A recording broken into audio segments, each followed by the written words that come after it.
تخيل روحك تفرجت في الحلقات اللي فاتوا بتاع كيفاش تكتب سيناريو وتعلمت منهم كيفاش تخلق فكره وكيفاش تعمل لها التمبليت بتاعك. يما المشكله ناقصه حاجه، البطل نتاع الحكايه ناقص مازال ما فيهوش روح هكا، ما تحسوش هكا بطل، فهمتني؟ تعرف كي ما تركزش مع الشخصيه البطله نتاعك شنو يصير، ولا المتفرج هكا باش يقلق من الدقيقتين الاولانيين. ماك تعرف خويا السبكتاتور اللي كليون اللي هوايا على خاطر تو سامبلومون السينما ماهيش احداث هكا، السينما هي بشر والا ممثلين يعيشوا في الاحداث هذوك. واليوم جيت باش نعطيكم كيفاش تخلقوا شخصيه تخلي المتفرج يتعلق بها ويولي يبكي معها ويضحك معها. برشا ناس في بالهم بناء الشخصيه يقتصر على شو اسمه وقداش عمره. والله الكاركتير بتاعي احمد 20 سنه يقرا في الجامعه.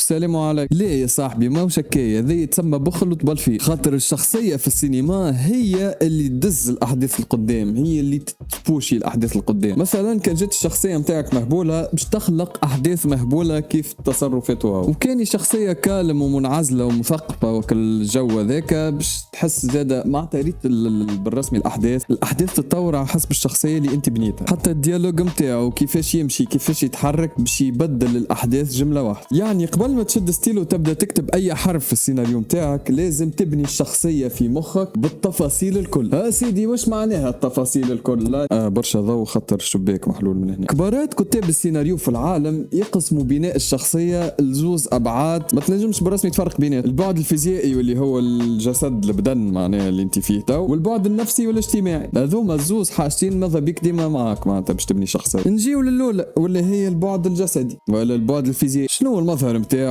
طويل قصير، عنده جرح في وجهه، لابس لونات، كيفاش يتحرك كيفاش يمشي. التفاصيل هذه الكل تبني ديجا الشخصية في مخ المشاهد قبل ما يبدا يحكي اصلا. نجيو توا للبعد الثاني اللي هو النفسي والاجتماعي، ولهنا لازمك بالرسمي تغرق في وسط الشخصية نتاعو. شنو هي المستوى التعليمي نتاعو، غني ولا فقير، علاقته بعائلته كيفاش، عنده عقدة في الماضي ولا لا، شنو هي نوع الموسيقى اللي يسمعها، هل هو شخصية نرفوزية مع دمه سخون تحكي معاه كلمتين يطلع له العصب، والا شخصيه دمها بارد ما تنجمش تستفزها في سامانه. ريتم التفاصيل هذوما الكل باش يخلقوا ردود الافعال نتاعو في الاحداث اللي باش تصير في الفيلم. يجيو نشوفوا اكزامبل كالعاده. علاش شخصيه الجوكر في ذا دارك نايت نجحت مش نورمال؟ كي تجي تشوفوا فيزيائيا عنده مكياج مشوه تاع كلون ولا مهرج ولا نعرفش كيفاش يسميوه، شعره اخضر مسخ، وحتى مشيته تحس فيها كل شويه تعويجه صغيره كي غريبه، عرفتها؟ اول ما تشوفه تحس بالاخطر. نجيو نشوفوه نفسيا واجتماعيا، لاحظوا اللي هو شخصيه فوضويه اناكس، ما تهموش الفلوس، ما عنده حتى ماضي واضح، وعقدته في الحياة انه يثبت انهم البشر الكل اشرار كيفه. كي تلم ذوما الزوز مع بعضهم تخرج باسطورة الجوكر اللي محفورة في السينما. ومن بناء الشخصية هذه بدا السيناريو نتاعك يوضح، خاطر عرفت الشخصية نتاعك شنية تحس وشنية تحب بالضبط. حق نقول لكم على حاجة في السكريتو، ريتو سبيكتاتور